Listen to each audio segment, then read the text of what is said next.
বাংলাদেশের অচল অবস্থায় ভারতবর্ষে বাড়তে পারে পোশাকের দাম, এমনটাই আশঙ্কা ভারতীয় আমদানিকারকদের।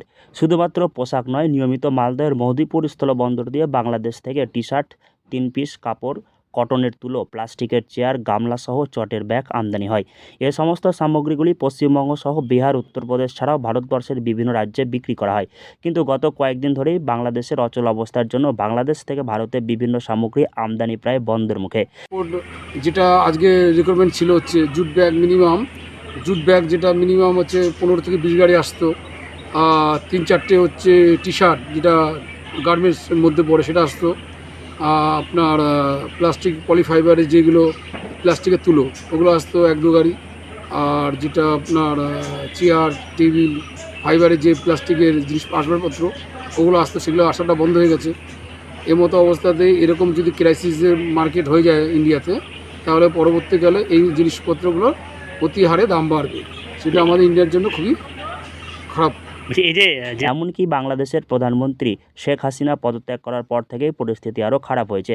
বর্তমানে বাংলাদেশের সেনাবাহিনীর হাতে দেশের ক্ষমতা।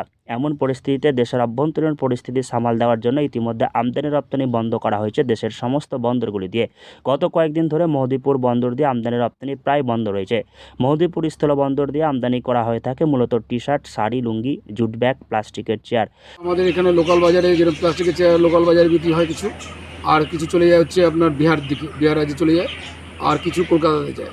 আর টি শার্ট হচ্ছে শিলিগুড়ি, দার্জিলিং, ইউপি, বেহারি ওই জায়গাতে টি শার্ট যায়। আর জুট ব্যাগ হচ্ছে আপনার রাজস্থান।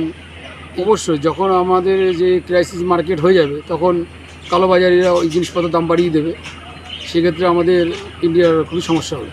দেশের পরিস্থিতি খারাপ হতে থাকায় বাংলাদেশের পক্ষ থেকে আমদানি রপ্তানি বন্ধ করে দেওয়ায় এগুলি আর আমদানি সম্ভব হচ্ছে না।